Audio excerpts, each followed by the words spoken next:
Começando mais um podcast aqui da Vilena Soluções Ambientais.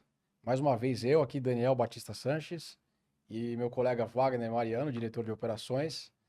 Hoje a gente vai focar aqui o nosso papo aqui um pouco mais aqui, vamos falar na gestão global de resíduos, né? A gente tinha, o Wagner, vamos falar, um approach mais antigo da gestão de resíduos, que era aquele tradicionalzão de papel, plástico, mas hoje a gente fala da gestão global, que a gente faz um conjunto de serviços além da coleta dos recicláveis. Vamos me explicar um pouquinho melhor para o pessoal como funciona isso? Bom, vamos lá. A gestão global, ela inclui várias coisas, né? Várias etapas, vários processos e a empresa em si que contrata isso, ela pode querer só partes, né? Perfeito. Então, pegando do começo, você vai fazer a gestão no teu cliente. Você vai colocar lá, se precisar, mão de obra, equipamentos, né? Até a própria questão administrativa, né? Muitas vezes o cliente ele vai querer que você coloque alguém lá especialista para cuidar das licenças, para cuidar lá dos indicadores ambientais, né? Então isso, quando o cliente ele tem essa demanda por uma parte também administrativa, no geral você vai fazer a gestão global vai fazer tudo, né? Controlar a licença, controlar a documentação, fazer a gestão interna operacional, fazer a parte de segregação, de coleta e destinação, né, até a disposição final. Então, a gestão global, ela basicamente é isso, e dentro de cada um desses processos, você destrincha ele de acordo com a necessidade do cliente. Vamos dar um exemplo aqui, vamos falar uma gráfica, Sim. que é uma situação bastante comum para a gente, né? O que uma gráfica vai gerar de resíduo e como que a gente pode ajudar essa gráfica na gestão global de resíduos? Vamos lá, uma gráfica, assim, o maior volume que ela gera nos seus processos são a paras de papéis, né? Esse, vamos dizer que é um resíduo simples de lidar. Na verdade, você, no geral, capta isso da gráfica até como meio que um produto, né? E você, dentro da gráfica, muitas vezes você vai captar esse resíduo por um sistema de sucção automatizado, né? Ou por esteiras, ou manualmente, né? Você vai ter carrinhos na gráfica, você vai puxar esse resíduo para uma central de resíduos, né? Nessa central de resíduos, muitas vezes você separa o papel por tipo, né? Muitas vezes tem o papelão, tem o papel marrom, o papel branco, enfim, alguns tipos de papéis.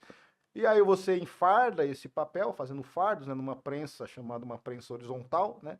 Ou muitas vezes você compacta ele no compactador, né? Um equipamento que você joga, ele vai compactando lá dentro e depois você faz essa coleta, leva para o seu galpão. No seu galpão você faz, muitas vezes, você reenfarda, se for fardo pequeno, ou dependendo do fardo, já vai para o seu estoque, ali é uma matéria-prima. Se for o caso de for um livro, por exemplo, que precisa ser destruído, ele vai entrar num processo de fragmentação, porque você precisa proteger o produto e a marca do cliente. Então você faz essa destruição, né? Esse é o resíduo que uma gráfica mais gera, mas uma gráfica também gera o quê? Resíduo de tinta, né? Perfeito. Resíduo de solvente, Tá, né? Gera muitas vezes aquelas chapas de offset de alumínio, certo. né? Ah, e aí você tem o resíduo, muitas vezes orgânico, se ela tem um restaurante, resíduo de banheiro, né? Varrição. Então, tudo isso entra na gestão global do resíduo. Então, quando você se propõe a fazer uma gestão global, você vai cuidar de todos esses resíduos que a empresa gera, seja um resíduo do processo produtivo, que é a para, que é o alumínio, que é o resíduo de solvente, de tinta, e o do processo que não é do processo produtivo, que é do processo ali administrativo, resíduo de banheiro, resíduo de restaurante, resíduo orgânico, né? E vai tratar todos esses resíduos da melhor maneira, com a melhor tecnologia que existe no mercado, né? Entendi. Bom, esse é um exemplo então da gráfica. Vamos tentar explicar um pouquinho mais alguns outros exemplos, que às vezes pode ser uma dúvida específica de algum fornecedor. Você pega, por exemplo, uma empresa que faz autopeça. Então ali ele vai ter usinagem, ele vai ter uma parte de montagem, ele vai ter outros processos ali que vão gerar alguns resíduos diferentes. Nesse caso, essa gestão global ia incluir quais outros resíduos? Resíduo você classifica ele em dois tipos, né? O classe um e classe 2, Perfeito. né? O que é um resíduo classe um? A gente entende isso, a CETESB vai classificar como um resíduo de interesse, ou seja, é um resíduo perigoso, né? Então, um resíduo perigoso não significa que eu tenho que ter medo dele, mas é um resíduo que ele tem um tratamento um pouco mais controlado, né? Então, quando você fala, por exemplo, de resíduo de solvente, resíduo de tinta, resíduo químico, né? Ele é um resíduo perigoso, é um resíduo que ele tem um potencial de dano assim, no meio ambiente um pouco mais prejudicial, caso ele não seja tratado de maneira correta. Então, esse resíduo, ele precisa, primeiramente, de uma documentação para você fazer a destinação dele. Então, você tem que ter um documento, ele tem que ter uma classificação, né, para você entender do que se trata, porque se tiver algum derramamento, algum, enfim, alguma destinação incorreta, você sabe o que você tem ali e você toma as medidas necessárias, né? Então, esse resíduo, ele primeiramente, você trata ele de maneira documental, né? Você vai fazer todo o processo de análise dele, pedir uma autorização para poder descartar ele, homologar o lugar que você vai descartar ele, né? E isso independe do tipo de destinação. Pode ser coprocessamento, pode ser reciclagem, ele pode ter valor de venda ou não, né? Isso não importa. A classificação do resíduo não impacta nessa questão comercial, tá? E aí você tem o resíduo classe 2, né? Que você tem os recicláveis, né? E os que não são recicláveis, né? Os recicláveis, você vai ter uma tecnologia de reciclar, que você tem diversas opções, dependendo do tipo de resíduo. E o não reciclável, você tem aí a opção de fazer coprocessamento, você tem o resíduo orgânico, que às vezes é passivo de fazer uma compostagem, né? E você ainda tem as destinações para aterros, né? Que é algo que tende a não existir mais, mas ainda tem. Você dispõe no aterro e ele vai ficar lá, né? Perfeito. Então, assim, esse caso que não tem aterro, que é aterro zero, é um case também que a gente está atendendo com uma certa frequência, né? Então, você pega, por exemplo, algumas regiões, isso já é parte da legislação, por exemplo, se não me engano, Manaus é aterro zero, as indústrias têm que ser aterro zero. Então, quem quer atingir essa certificação de aterro zero junto com a gente, qual que seria vamos falar, a destinação diferenciada para alguns resíduos que hoje vai para lixo comum, para aterro sanitário? Então, quando você fala de aterro zero, que é uma, assim, em alguns lugares, como você comentou, já é legislação, em alguns lugares ou algumas empresas têm isso só como uma boa prática ambiental, né? Pensando aí na questão ambiental, até na questão da própria marca, está associada a uma empresa sustentável, que tem boas práticas que ajudam o meio ambiente. Ah, o aterro zero ele vai começar, dentro dessa gestão global de resíduos, você vai começar a trabalhar o aterro zero não pensando na destinação, né? Eu vou destinar como? Você vai primeiro pensar no teu processo que gera esse resíduo, né? Porque aí você vai trabalhar ali, porque muitas vezes é um resíduo que não é passivo de reciclagem, porque durante esse processo ele se contaminou, ele se Sim. misturou com alguma coisa, né? Então você não consegue reciclar. Então o trabalho começa na geração. A gente vai tentar dentro do cliente, dentro do nosso cliente, alguma maneira com que aquele resíduo ele não se contamine com algo que inviabilize a reciclagem, né? E aí, a partir daí, aquilo que não é possível, porque o processo é aquele mesmo, você não consegue mudar, aí nós vamos buscar alternativas que não seja o aterro, né?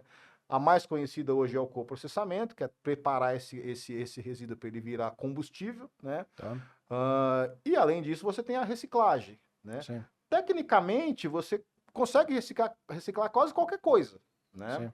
Tecnicamente é possível, né? Mas aí você precisa casar a questão econômica nisso, né? Perfeito. Sim. Porque muitas vezes você consegue reciclar, mas é muito caro, né? E também a questão ambiental, porque muitas vezes você, para fazer um processo de reciclagem, você pode gerar tantos outros resíduos que não compensa você reciclar aquele, pensando Sim. ambientalmente. Sim. Então, esse é o trabalho, né, que tem que ser feito. Então, não é algo assim, não é algo tão complexo, mas não é algo também tão simples. Demanda um estudo e demanda ali implantar os procedimentos que a empresa não adota naquele momento, até aquele momento nunca adotou, né? Então, ela vai ter que adotar algumas práticas, Sim. né? Agora vamos entender melhor como que são os equipamentos. Qual que é a diferença de um equipamento para coletar classe um e classe 2? Que dependendo do tipo do resíduo que a gente vai retirar, tem que ter alguma especificação diferente no equipamento que vai transportar esse resíduo, né? Qual que seria exatamente a diferença? Por exemplo, você pega um resíduo contaminado com óleo. Começa também na parte de documentação, né? Sim, Então, um resíduo classe um, muitas vezes você tem que ter um equipamento com uma identificação específica, justamente para se tiver algum tipo de acidente, né, numa rodovia, enfim, numa avenida, enfim, numa estrada, fica fácil saber qual que é o tratamento que tem que ter e qual cuidado você tem que ter, né? perfeito. Então, um caminhão, por exemplo, vai transportar um resíduo inflamável, contaminado, perigoso, ele tem que estar identificado ali com as placas, né, que é definido por legislação, né? Então, antes de entrar no equipamento, você precisa estar adequado com a documentação daquele equipamento. E aí tem que ser um equipamento, muitas vezes, que tem uma certa contenção, né? Que tem o motorista, ele precisa ter um treinamento específico, né? Então, acaba sendo um motorista que custa mais caro, porque é um Sim, motorista especializado para transportar sim. um determinado produto, né? Já o resíduo não perigoso, ele não demanda, às vezes, tantos cuidados, né? Porque ele acaba não sendo agressivo, não é algo que pode, sei lá, explodir, contaminar, pegar fogo, né? Então você não precisa ter tantos cuidados. Pode ser uma caçamba simples, um caminhão simples, né? A gente toma cuidados ali ou medidas em relação a você, às vezes, otimizar transporte, né? Otimizar frete, porque você pensando em meio ambiente, se eu coleto, por exemplo, uma caçamba com papelão solto lá dentro, eu vou transportar muito vento, Sim. né? Então, pensando nisso, você tem tecnologia, você tem prensa, né, que faz o fardo, você tem equipamentos compactador, né? E aí você viabiliza economicamente, porque você transporta mais peso, porque hoje o que inviabiliza muita coisa é o transporte, né? Sim. Então, se você tem uma tecnologia que faz você transportar menos volume, mais peso, né? Você acaba tendo ganhos, inclusive ambiental, porque aí você emite menos, o caminhão roda menos monóxido de carbono, então você tem o ganho ambiental também. Então, basicamente assim, principalmente quando o fornecedor ele gera um resíduo classe 1, seria importante a gente ter no local o nosso gerenciamento, que seria o gerenciamento em loco, para tratar tanto dessa documentação como do acondicionamento dos resíduos de forma correta, né? Então, nesse caso, assim, qual que seria o serviço que a gente vai propor para os nossos fornecedores nesses casos, com a nossa mão de obra? Como que funcionaria isso em detalhe? Funcionaria assim, eu tenho um cliente que ele gera uma quantidade X de resíduos, né? Então a minha mão de obra no local, ela vai estar trabalhando nessa segregação, né? Tirando a parte de documentação, que é uma mão de obra mais administrativa, Sim, né? Eu vou ter uma mão de obra que vai estar segregando esses materiais, muitas vezes compactando ele para ele perder volume, né? Segregando para ele não se misturar, porque se você compacta algo misturado, depois para pior separar ainda. fica muito mais difícil, porque gruda, porque junta, né? Então essa mão de obra ela tem essa finalidade de fazer essa gestão interna, de transportar o resíduo de uma área produtiva até a central de resíduo de maneira adequada, né? Porque pode ser resíduo perigoso, então você tem que Sim, ter ali você tem que ter um esse transporte interno ele tem que ter alguns cuidados, né? Porque muitas vezes pode ser algo que não pode derramar no solo, pode ser algo que tem risco de incêndio, né? Então sim. você tem que ter uma mão de obra especializada para estar tratando dessa gestão interna, dessa segregação, dessa separação de maneira adequada, né? Indo ao processo interno ou de destruição ou só de disposição em caçambas, né? Então essa mão de obra ela vai estar treinada, preparada para fazer isso. Tá. Né? Então pode ser que, então, como você comentou, a gente pode, nesse caso, ter alocação de equipamentos no local, né? Além do que já comentou, que seria uma prensa, um compactador, que outro tipo de equipamento a gente pode disponibilizar para o fornecedor Olha, muitos, né? Inclusive isso entra em você muitas vezes desenvolver um equipamento específico, específico? né? Uma prensa específica, né? Por exemplo, de repente você tem uma prensa, o cliente ele tem um descarte que é um resíduo sólido que tem líquido. Então você pode colocar uma prensa que vai fazer essa prensagem, vai fazer tirar esse resíduo de líquido, separar, né? Você pode ter um equipamento desenvasador, né? Tá, Para separar líquidos e sólidos. Você pode ter um shredder, que é um equipamento para, de repente, destruir aquele produto, né, que vai virar um resíduo, porque o cliente ele se preocupa com a proteção da marca, então tem que sair destruído lá de dentro, né? Você pode ter sistemas conectados com a produção, porque muitas vezes você tem a produção e gera um resíduo, e esse transporte da onde gerou até a central de resíduo ele é feito de maneira automática, por um sistema de sucção, por um sistema de esteira, né? tá. Ou por um sistema de transporte com carrinhos, milk-run, né? Transportadores, né? Então, esses são os equipamentos que muitas vezes você loca para o cliente, né? Para facilitar a vida dele no processo dele. Ele tem que estar focado no que ele produz, né? Então, esse descarte ele tem que ser o máximo, tem que passar despercebido pelo cliente. Né? Sim, Ele não pode incomodar ele. Então, perfeito. a gente busca soluções para ele nem ver que aquilo está acontecendo. Então, o que acontece, na verdade, é que a gente pode ter duas situações. Pode ter a locação, e pode ter o comodato, né? Dependendo da característica da geração do material, pode ser tanto uma alocação como um comodato sem cobrança, dependendo do caso. Que inclusive é importante mencionar, a manutenção inclusa, né? Um plano de manutenção, né? Tem uma equipe própria? Como que a gente gerencia essa situação da manutenção? Exatamente. Como eu falei, o nosso objetivo, né, na Vilhena Soluções Ambientais é proporcionar para o cliente uma experiência onde ele, vamos dizer, onde ele não veja a nossa existência lá dentro. O nosso objetivo é mostrar para o cliente não ver a gente. Por quê? Se ele não se preocupa com a gente, é porque o trabalho está sendo bem feito, né? Então, pensando nisso, nós temos uma equipe de manutenção própria que é justamente para atender essa demanda, porque equipamentos quebram, né? Então, assim, para evitar quebrar, nós temos manutenção preventiva. Mas quebrou, nós temos uma manutenção que vai atender de imediato, né?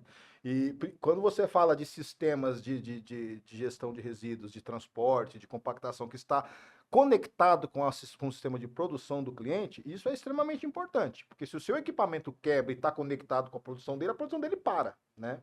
Então, isso, às vezes, uma hora de produção pode representar aí milhares de reais, né? Uma perca demora para se recuperar. Sim. Então, pensando nisso, nós temos esse sistema de manutenção preventiva e corretiva que atende de imediato, né? Então, isso é uma vantagem para o cliente e faz com que ele não fique preocupado. Pô, se quebrar, o que vai acontecer, né? Eu vou conectar minha produção com a prensa, né? Se a prensa parar, o que eu faço, né? Para Então, tudo. para Pode tudo, trabalhar, né? tem duplicidade, de repente, um equipamento, né? Exatamente. Dependendo do caso, né? Dependendo do caso, exatamente. Você pode ter duas ali, parou uma, tem a outra, né?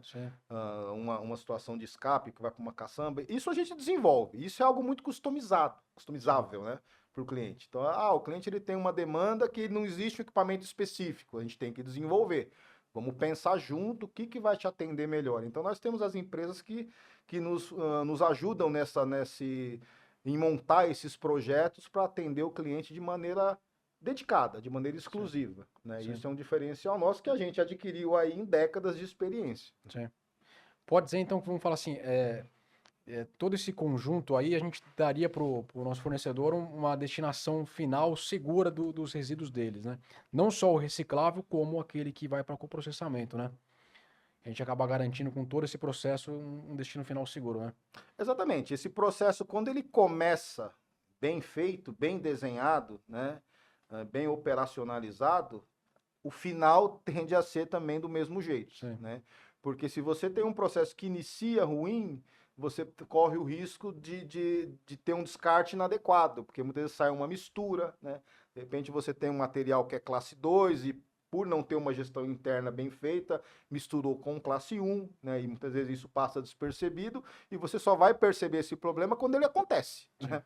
Então, quando você tem uma gestão global, uma gestão completa feita, né, do começo até o final, a probabilidade de você ter um problema de descarte incorreto é muito pequena, quase impossível de acontecer. Bom, eu queria tentar agora abordar aqui uma outra situação, Wagner, que gera um pouco também de dúvida nos nossos clientes e fornecedores, que seria aqui essa questão da logística reversa e da economia circular. Que a gente falava muito um tempo atrás em logística reversa. Sim. E hoje a gente está falando de economia circular. Então, assim, qual que seria essa conexão hoje da logística reversa com a economia circular? Bom, vamos lá. A logística reversa é algo que está previsto, né, na Política Nacional de Resíduos Sólidos, na qual as indústrias estão responsáveis por captar de volta aquilo que ela gera. Volumes, né, equivalentes. Volumes digamos equivalentes, assim, né? Exatamente. Se ele destinou tanto de plástico, ele tem que coletar tanto de plástico equivalente àquele tipo de material que ele está colocando no meio ambiente. Exatamente. Né? Então, isso você acaba hoje tendo os acordos setoriais, né? Então as indústrias daquele segmento se estrutura para fazer essa captação de maneira conjunta, né? Não são elas que fazem, elas nos contratam para fazer, mas ali a gente vai atender todas as indústrias, né? E vamos montar esse processo, muitas vezes, de captação, muitas vezes em pontos específicos, né? Vamos criar pontos de coleta, né? Então a empresa ela precisa atender essa questão da logística reversa para atender um item da Política Nacional de Resíduos Sólidos, né?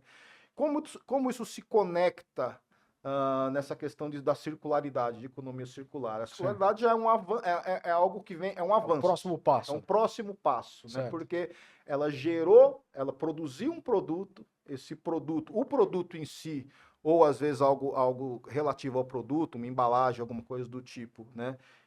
Que gera depois que ela vendeu esse produto, né?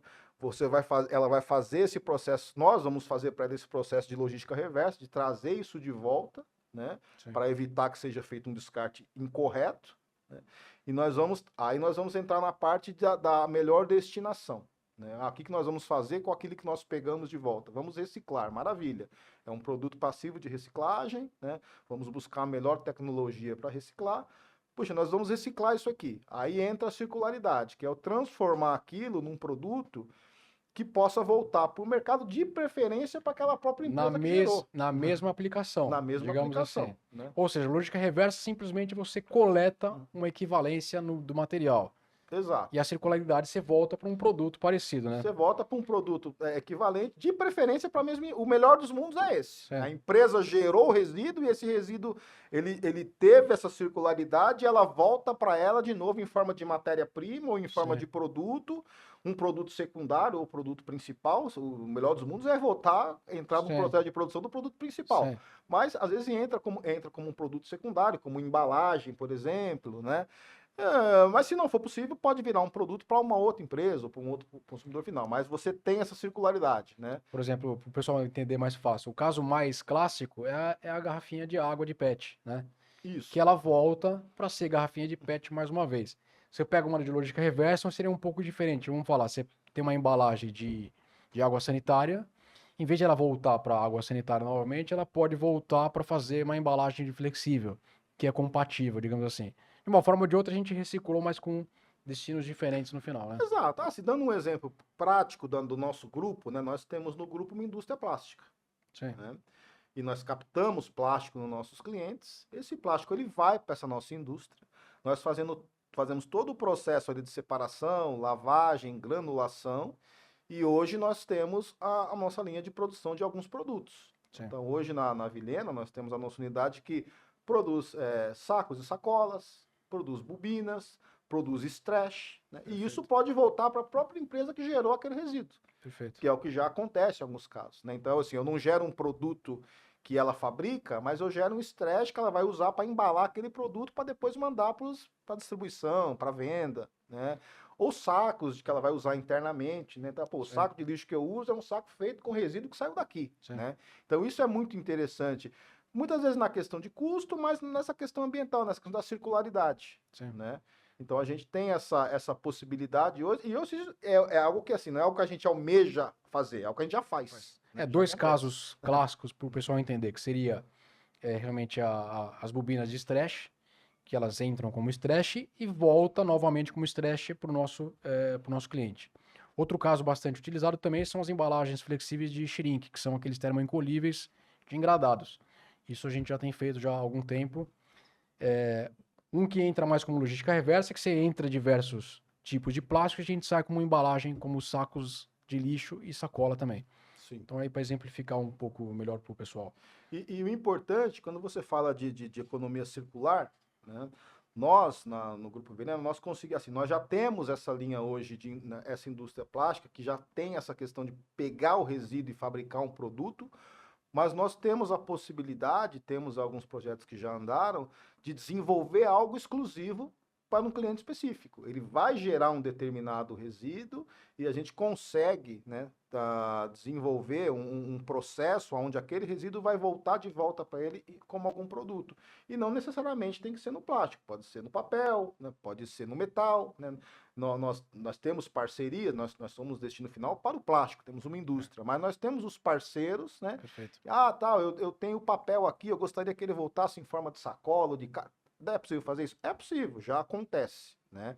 Claro que esse caminho ele é um pouco mais longo porque envolve outras empresas. No caso do plástico, nós somos o final para tudo. Né? Mas na gestão global de resíduos, né, falando de gestão global de resíduos, você precisa ter parceiros, porque ninguém faz tudo, porque é um universo muito grande. Sim. Né? É uma coisa muito grande. Né? Então você acaba usando parceiros que vai processar um material para você, ou outro que vai fazer o produto final com a matéria-prima que você deixou para ele. Né? Então nós temos essa cadeia de fornecedores de serviços para nós homologadas. Né? O importante é deixar claro que, assim, por mais que sejam parceiros, são empresas que estão homologadas, que tem a documentação em ordem, que tem boas práticas ESG, Sim. né?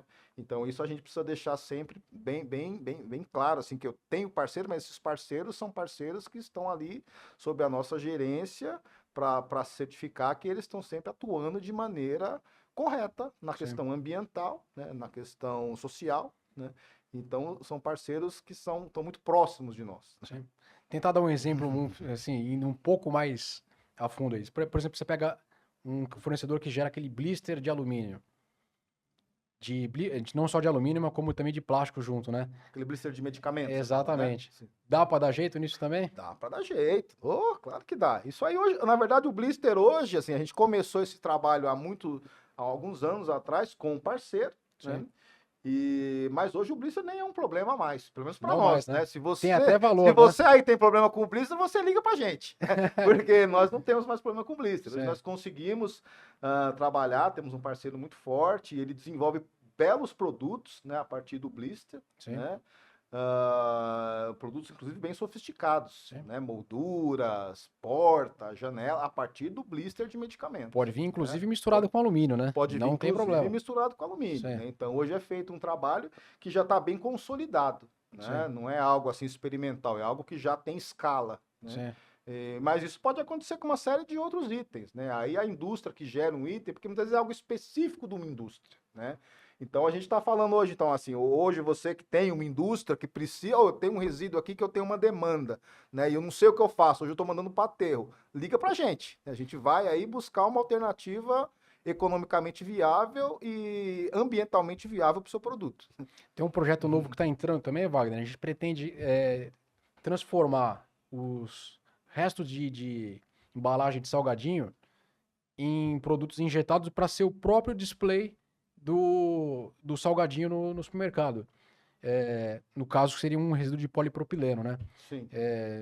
Bom, tem diversos exemplos que a gente poderia dar nesse caso, né? Tem muitos. O importante é que, assim, esses exemplos, em muitos dos casos, é algo customizado, né? Algo que você Sim. desenvolveu para uma indústria específica. Então, Sim. às vezes, fica um pouco difícil você dar alguns exemplos para a empresa que tem ali uma dor, ali, que tem uma dificuldade em algum determinado item, né? Então, nesse caso, a gente vai ter que partir para a prática, né? Entra em contato conosco e a gente vai lá, né?